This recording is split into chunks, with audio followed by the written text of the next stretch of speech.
Welcome back. Mir Khudabakhsh मरी इस वक्त हमारे साथ मौजूद है। मीर साहब, एक केयर टेकर गवर्नमेंट का अव्वल तो वो मैंडेट नहीं होता, फिर उसके वक्त भी कम होता है, लेकिन अच्छी बात है कि आपने बहुत सारी चीज़ें वहाँ पर देखी और बड़ी तकलीफ़ हो रही होगी जो आपका मुशाहिदा है और उसके बरखिलाफ़ चीज़ें इस वक्त जो देख रहे हैं। ब्यूरोक्रेसी का क्या हाल है? क्या हमेशा से जो पाकिस्तान में फॉरेन इन्वेस्टमेंट बड़ा कहा जाता है जनाब, वो लॉ एंड ऑर्डर की सिचुएशन जो है वो भी एक बहुत बड़ा हर्डल है, लेकिन उसके बाद जो दूसरा बड़ा एक जो हमारे यहाँ रेड टेपिज्म है, जो ब्यूरोक्रेटिक हमारा कल्चर है, जो फरसूदा निज़ाम है, ये बहुत बड़ी रुकावट है पाकिस्तान में। देखिए क्यों ऐसी सोच है? पाकिस्तान को क्यों नहीं सर्व करते? देखिए बात ये है कि ब्यूरोक्रेसी कितनी भी है, चाहे मैं उसमें छोटे से लेके ऊपर तक बात करूँ ना, ये तमाम से खदमात ली जाती हैं हुकूमत की। अगर वफाक की बात की जाए तो वफाक अपनी ब्यूरोक्रेसी से अपनी खिदमात लेती है, अगर सूबों की बात की जाए तो वो अपनी खिदमात इनसे वसूल करते हैं, चाहे वो आपके डीसीज हों, चाहे आपके एसपी हों, चाहे आपके पुलिस हों। हमें धरनों में भी वो काम आते हैं, हमें प्रोटेक्ट में वो काम आते हैं, किसी को रोकने टोकने में हमें वो काम आते हैं, हमें अपने चीज़ों के लिए काम आते हैं। हमने कभी उनको प्रोफेशनली काम करने दिया ही नहीं, हमने कभी उन्हें छोड़ा ही नहीं, हम उन्हें थ्रेड कर रहे होते हैं। अगर आप हमारी नहीं मानोगे तो आप यहाँ से थर के किसी एक कोने में पोस्ट होकर चले जाओगे। ये तो हमारे यहाँ आलम है। तो जब सियासतदान हुए ना फिर मसला, तो मैं वही तो बात बता रहा हूँ ना, है ही सियासत। जो पॉलिटिकल एलीट है वो अपने मफाद में ब्यूरोक्रेसी को चलाती है, और जब वो डर जाते हैं तो फिर वो साइन फाइलें छोड़ देते हैं, जैसा पीछे हुआ हमने देखा। इंसान है, हम इंसान है। देखिए ब्यूरोक्रेसी में जो बैठा हुआ है वो भी इंसान है, आप उन्हें थ्रेड करते हैं, वो उसकी एक्सेस क्या है? लेकिन वो इंसान है, लेकिन वो एक थोड़ा सा रिफाइंड इंसान है, वो पढ़ा लिखा इंसान है, वो समझबूझ उसमें ज्यादा है, वो पढ़ा लिखा है सीएसएस। और उसमें अगर आप देखें सर, अगर वो क्या करते हैं, कितने ऑफिसर ऐसे हैं जिन्होंने काम करने की कोशिश की, आपने उनका तबादला करके फेंक दिया, आपने उनके ऊपर झूठे केस बना दिए, आपने उनके ऊपर एफआईआर दर्ज करवा दिया, आपने उनको करप्शन में डाल दिया। आपने तो लास्ट हमने देखा था ना कि ब्यूरोक्रेसी ने फाइलों पे साइन करना छोड़ दिया था, पीछे हट गए थे इसी डर खौफ की वजह से। ऐसे। तो फिर ये जो हमारे सियासतदान हैं, जो मतलब बड़ा एक वो होता है जनाब, इतने लोगों को हमने रोजगार दिया, फिर इतने हमने पुल बना दिए और इतनी सारी चीजें बना दी, ये क्या है? सर आप देखें किस चीज़ से बनाए।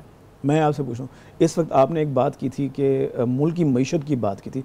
इस वक्त हम लोग तकरीबन 7,500 अरब हमारी जो है, बल्कि हम मकरूज हैं, मतलब हम हर बच्चा मकरूज है पाकिस्तान का, ठीक है ना, नस्ल, मतलब हम हमारे ये हालात है। और इस वक्त आप देख लें तकरीबन 2000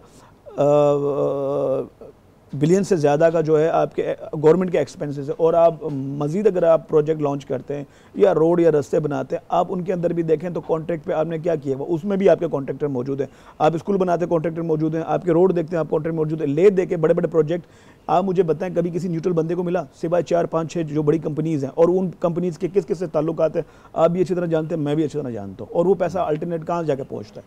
उसमें भी अगर एक बराए नेम, बराए नाम एक आपको दिया जाता है कि हम तरक्की या हम सहूलियात दे रहे हैं, लेकिन उस सहूलियात के अंदर भी अपना मफाद पोशीदा है, टोटली अपना मफाद पोशीदा है। और आप ये बताएं जितनी भी सड़कें बनी हैं, आप Karachi to Hyderabad motorway, main हमारा मोटरवे, आप हालत देखें उसकी, आप सड़क के बीच में जाएंगे तो आपकी गाड़ी वो स्लिप होना शुरू हो जाती है।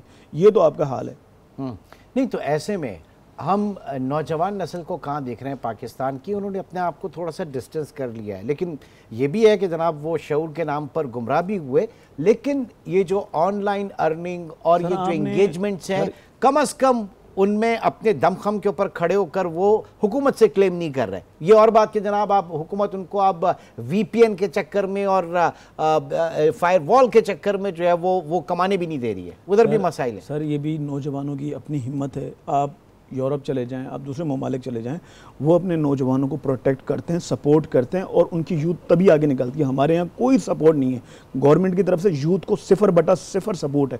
उसके बावजूद भी फ्रीलांस या IT का जो सेक्टर है, बैठ के यहाँ लोग बेचारे कमा रहे होते हैं, अपनी मेहनत आप कर रहे होते हैं।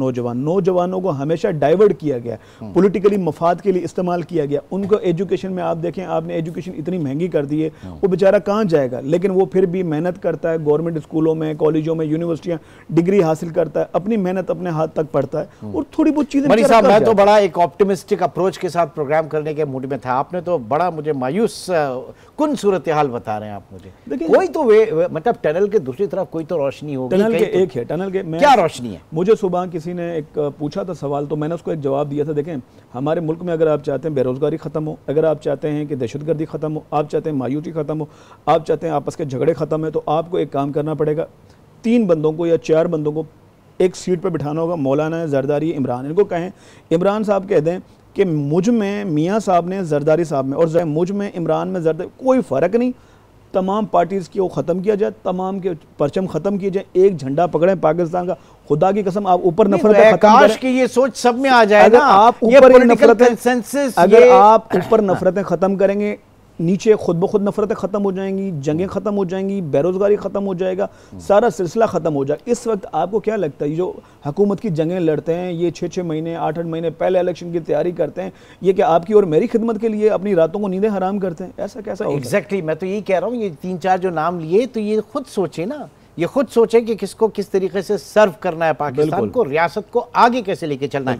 बहुत बहुत शुक्रिया मीर खुदा बख्श मरी, अपनी तमाम तर तल्ख लेकिन हकीकत पसंदाना और सच बातों के साथ हमारे साथ मौजूद थे।